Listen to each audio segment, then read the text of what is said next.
Salam guys, semua semalik di sini dan ini adalah Realme TV. Yes, even Realme pun sekarang dia ada TV dia sendiri. So, tanpa melengahkan masa, jom kita mulakan video ini. Let's go!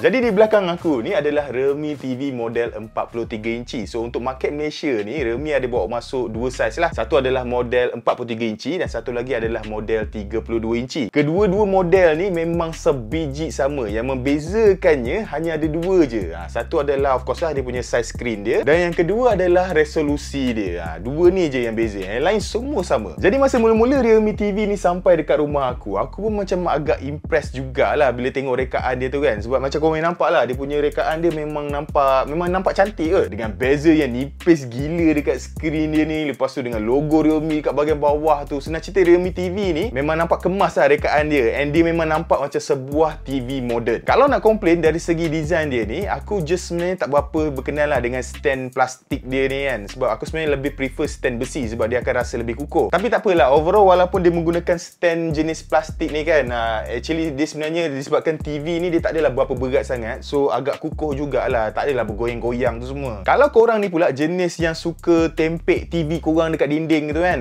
pun boleh juga sebenarnya. Sebab dekat bahagian belakang Realme TV ni terdapatnya mount standard VESA. Cuma mount VESA ni korang kena beli secara berasingan lah sebab dia tak ada bagi dalam kotak. Untuk skrin dia pula, model 43 inci ni dia didatangkan dengan skrin LED beresolusi Full HD, manakala untuk model 32 inch didatangkan dengan resolusi LED 720p atau HD. Personally aku memang sukalah dengan kualiti skrin yang terdapat pada kedua-dua model ni kan. Brightness level dia memang tinggi, viewing angle pun bagus, color dia pun bagus, dan dengan bantuan teknologi Chroma Boost Engine dia memang mampu untuk meningkatkan lagi warna tu untuk nampak lebih vibrant lah. Dan apa yang menariknya lagi, Realme TV ni juga dia support untuk konten HDR10, which is benda ni memang agak rare lah untuk sebuah TV yang dijual pada tanda harga jualan yang macam ni. Cuma untuk skrin dia ni, di mata aku lah, aku nampak ada dua kelemahan. Pertama adalah backlight bleeding yang mostly korang akan nampak pada setiap penghujung skrin. Benda ni dia akan nampak lebih obvious terutama bila skrin tu dia paparkan konten yang warna putih. Macam korang nampak, bleeding dia ni memang minima je, memang sikit je tapi dia tetap ada lah, and aku tetap kena bagi tahu korang lah. Kedua pula, disebabkan resolusi dia yang rendah tu,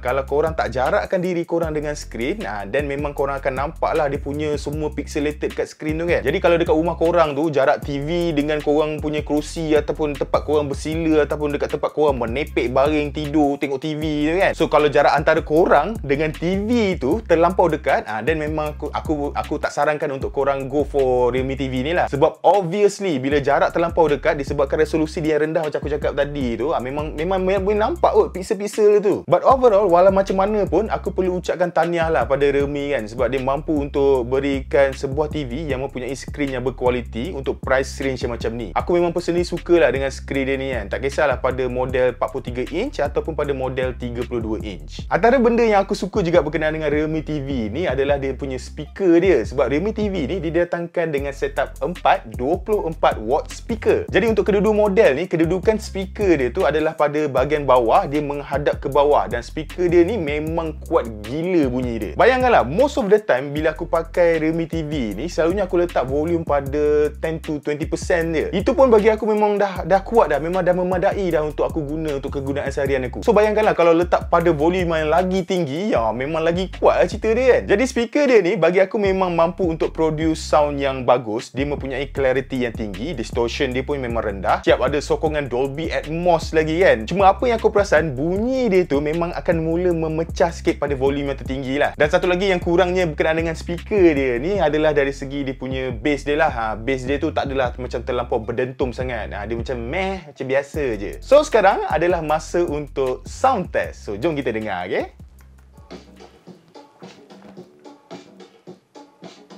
Dengar tak? So ini adalah pada volume 20%. Now aku akan naikkan volume dia.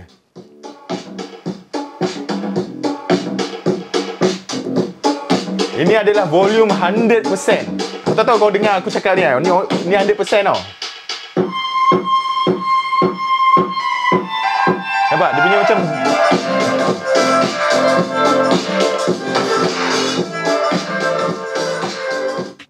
So So korang boleh dengar kan, macam bunyi bass dia tu macam kurang berdentum, tapi sound quality, sound wise memang kuat gila. Kemudian pada bahagian belakang pula, dekat sini lah korang boleh sambungkan segala jenis port yang korang nak. So Realme TV ni dia mempunyai 3 lubang HDMI, 1 LAN, USB port, antena input, digital audio out, AV input dan lubang headphone. So macam aku cakap pada awal video tadi, Realme TV ni adalah merupakan sebuah smart TV, dan bila mana dia adalah merupakan sebuah TV pintar, ini bermakna terdapatnya satu chip dekat dalam TV ni yang akan menjalankan segala operasi pada TV ni. Maka Realme TV ni dia didatangkan dengan penggunaan chip pemprosesan quad-core MediaTek ARM Cortex A53, kapasiti RAM sebesar 1GB dan internal storage sebesar 8GB. Untuk sistem operasi pula, ianya menjalankan Android 9 TV, dan untuk interface dia ni macam korang boleh nampak lah, memang totally stock Android TV lah. Memang tak ada sebarang customization pun daripada Realme. Overall, size storage 8GB tu, bunyi dia tu memang agak kecil lah untuk tahun 2020 ni. Tapi walau macam mana pun, untuk kegunaan aku, overall aku rasa memang tak ada masalah pun. Sebab aku mampu je untuk install segala jenis app-app yang aku nak pakai dekat TV ni kan. Tapi let's say lah kalau korang nak main game dekat Realme TV ni, which is aku tak tahu kenapa korang nak main game dekat Realme TV ni, tapi kalau korang nak main game dekat Realme TV ni memang boleh. Cuma dia memang akan makan korang punya storage sikit lah, sebab game korang tahulah, game size dia memang agak besar kan. Untuk UI dia pula, bagi aku memang agak responsif jugalah. Dia just kadang-kadang tu je lah korang boleh nampak dia macam ada hiccup sikit here and there. Tapi hiccup dia ni tak adalah terlampau major sangat sehingga kan aku nak kata itu adalah satu kelemahan. Tapi kalau korang nak aku cari satu kelemahan yang terdapat pada Realme TV ni, yes, memang ada. Aku ada jumpa satu benda, iaitu Realme TV ni dia hanya menyokong Wi-Fi 2.4 GHz saja. So ini bermakna kalau router dekat rumah korang tu hanya support single band 5 GHz punya Wi-Fi kan, dan memang korang tak boleh connect lah dekat Realme TV ni. Korang terpaksa lah gunakan LAN port, wire kat belakang, menjalar tu kan.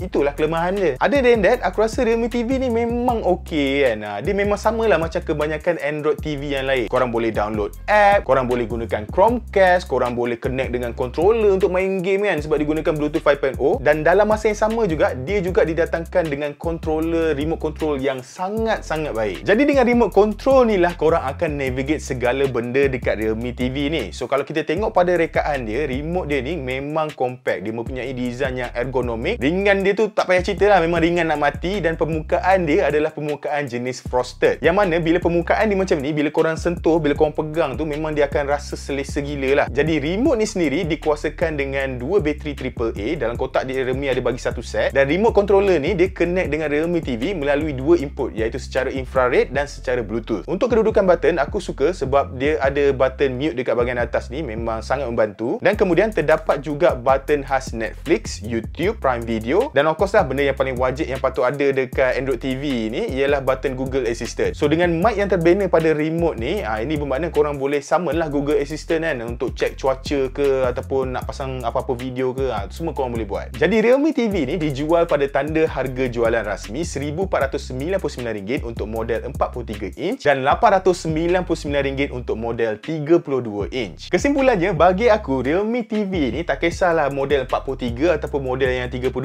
inci tu adalah merupakan sebuah smart TV yang memang sangat berbaloi untuk dibeli. Aku tak kata yang terbaik sebab Realme TV ni bukannya smart TV yang terbaik. Tapi untuk price range yang macam ni, bagi aku memang Realme TV ni memang sangat bagus. Tapi persoalan yang paling penting yang perlu dijawab sebenarnya adalah yang saiz mana satu yang kita patut beli? Yang 43 inci ke yang 32 inci kan? Bagi aku sebenarnya lebih prefer untuk korang just go for model yang 32 inci je. Sebab basically korang dapat benda yang sama pada tanda harga jualan yang lebih murah. Memang sebiji sama dengan 43 inci tu. Cuma kalau saiz 32 inci ni tak mampu untuk memberikan kepuasan pada korang kan, untuk korang layan konten pada skrin dia ni, dan baru aku akan sarankan untuk korang go for model 43 inch. Kalau korang tak kisah, dan 32 inci tu memang dah terlebih daripada cukup dah sebenarnya. Senang cerita, walau macam mana pun korang pilihlah mana-mana pun, 43 inci ke 32 inci ke, rest assure yang mana korang confirm akan puas hati punya kan. Cuma satu je lah, korang kena pastikan yang mana router dekat rumah korang tu support untuk Wi-Fi 2.4 GHz. Kalau tak,